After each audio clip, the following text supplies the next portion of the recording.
Hai hai hai, Assalamualaikum warahmatullahi wabarakatuh. Di video kali ini kami akan menjelaskan mengenai infografis perjalanan dinas ASN di era new normal. Video ini dibuat oleh Yenti Sondari, Rizka Puspita Deviani, dan Yelin Capiokta dari Angkatan ke-14 Kelompok 4, peserta Latsar CPNS PPSDM Regional Bandung tahun 2021. Sekarang kita langsung saja ke penjelasannya. Check it out! Perjalanan dinas terbagi menjadi dua macam. Yang pertama, perjalanan dinas dalam negeri atau perjalanan dinas luar daerah. Dan yang kedua, perjalanan dinas luar negeri atau yang disingkat dengan PDLN. Adapun pengertian perjalanan dinas menurut Dr. Andes Ignatius Wursanto adalah perjalanan yang dilakukan oleh seorang karyawan atau pegawai suatu lembaga atau perusahaan yang berkaitan dengan tugas pekerjaan kedinasan. Nah, untuk sekarang ini, ASN sudah diperbolehkan untuk melakukan perjalanan dinas keluar kota setelah mengalami beberapa kali perubahan kebijakan. Hal tersebut berdasarkan Surat Edaran Menteri Pendayagunaan Aparatur Negara dan Reformasi Birokrasi Nomor 64 Tahun 2020 tentang kegiatan perjalanan dinas bagi ASN dalam tatanan normal baru. Lantas, apa saja persyaratannya? Yang pertama, perhatikan status daerah. Maksudnya, ASN yang hendak melakukan perjalanan dinas harus memperhatikan status daerah tujuan berdasarkan peta zonasi risiko COVID-19 yang ditetapkan oleh Gugus Tugas Percepatan Penanggulangan COVID-19. Yang kedua adalah memiliki surat tugas. ASN yang hendak pergi harus memiliki surat tugas yang ditandatangani oleh pejabat setingkat eselon 2 atau kepala kantor. Yang ketiga, tingkat kepentingan perjalanan dinas. Pejabat Pembina Kepegawaian atau PPK akan diminta memastikan penugasan serta penerbitan surat tugas perjalanan dinas secara selektif dan sesuai tingkat urgensinya. Yang keempat adalah perhatikan kebijakan Pemda. ASN yang hendak melakukan perjalanan harus memperhatikan peraturan dan kebijakan pemerintah daerah asal dan tujuan perjalanan dinas terkait pembatasan keluar atau masuk. Dan yang terakhir adalah lakukan protokol kesehatan yang harus selalu kita lakukan. Surat edaran mengenai perjalanan dinas ini juga berisi himbauan agar ASN dapat mengajak masyarakat di lingkungan tempat tinggalnya untuk selalu menerapkan protokol kesehatan seperti mencuci tangan, selalu menggunakan masker, menjaga jarak aman, dilarang berkerumun, selalu mengecek suhu tubuh dan disinfektan secara berkala. Selanjutnya, perjalanan dinas luar negeri atau PDLN. Perjalanan dinas luar negeri adalah penugasan yang dilakukan oleh pejabat negara, pejabat lainnya, pegawai negeri, pegawai BUMN atau BUMD, atau tenaga Indonesia untuk mewakili negara yang diberikan oleh lembaga negara atau instansi pemerintah dalam rangka melaksanakan kegiatan di luar negeri atas biaya negara, atau yang disebut dengan APBN atau APBD, donor luar atau dalam negeri, atau biaya sendiri. Perjalanan dinas luar negeri di masa pandemi telah mengalami beberapa kali perubahan kebijakan. Diawali dengan penangguhan semua perjalanan luar negeri pada Maret 2020.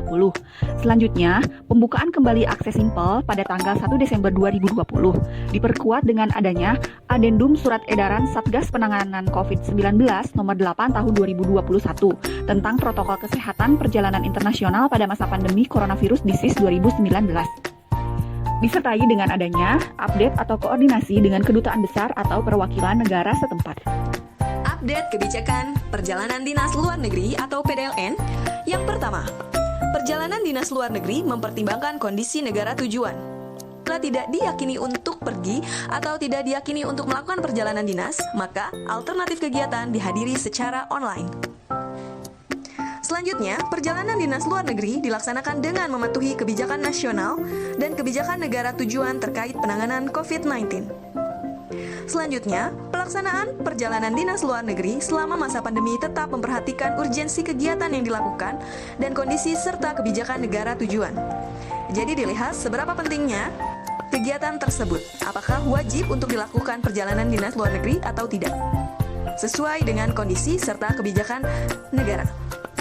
Selanjutnya, tugas belajar atau degree dan pelatihan serta kegiatan yang sifatnya promosi investasi serta kegiatan dalam rangka penyelesaian pandemi COVID-19 dibolehkan untuk melakukan perjalanan dinas luar negeri.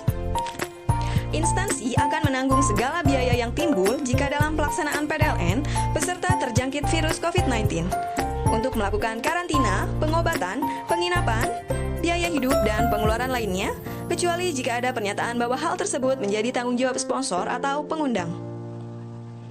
Untuk kegiatan yang sama diajukan dalam satu surat permohonan dan dalam satu register, kecuali permohonan menteri atau wamen diajukan terpisah. Focal Point bertanggung jawab atas pengisian data pada aplikasi Simple dan kooperatif dengan saran perbaikan yang disampaikan oleh admin Simple. Jumlah peserta minimalis hanya yang sesuai dengan lusi kegiatan. Permohonan PDLN setelah selesai dilaksanakan tidak akan disetujui. Adapun surat persetujuan atau surat izin perjalanan dinas sangat diperlukan pada saat kita melakukan perjalanan dinas ke luar negeri. Surat tersebut sebagai dasar legalitas penugasan, sebagai persyaratan penerbitan paspor dinas, exit permit dan rekomendasi visa dinas, serta kelengkapan administrasi pertanggungjawaban keuangan dan kepegawaian. Ada beberapa ketentuan umum dalam melakukan perjalanan dinas luar negeri, di mana perjalanan dinas ke luar negeri oleh masing-masing dilakukan dengan sangat selektif. Rombongan yang ikut dalam perjalanan dinas ke luar negeri diupayakan dalam jumlah yang sangat terbatas dan hanya yang bidang tugasnya sangat terkait dengan substansi yang akan dibahas. Pejabat yang berwenang wajib membatasi pelaksanaan perjalanan dinas luar negeri untuk hal-hal yang penting saja.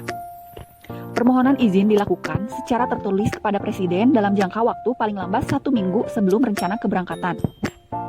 Selanjutnya, surat permohonan persetujuan sekurang-kurangnya memuat nama dan jabatan, NIP atau nomor identitas yang disertakan, tujuan kegiatan, kota dan negara yang dituju, jangka waktu, dan sumber pembiayaan. Hasil perjalanan dinas ke luar negeri tersebut wajib dilaporkan kepada Presiden dengan tembusan kepada Wakil Presiden. Kewajiban untuk menghubungi dan menyampaikan maksud kedatangan kepada perwakilan pemerintah di negara yang dituju. Dan kewajiban untuk menggunakan perusahaan penerbangan nasional sepanjang jalurnya memungkinkan untuk perjalanan dinas yang biaya transportasinya berasal dari APBN atau APBD.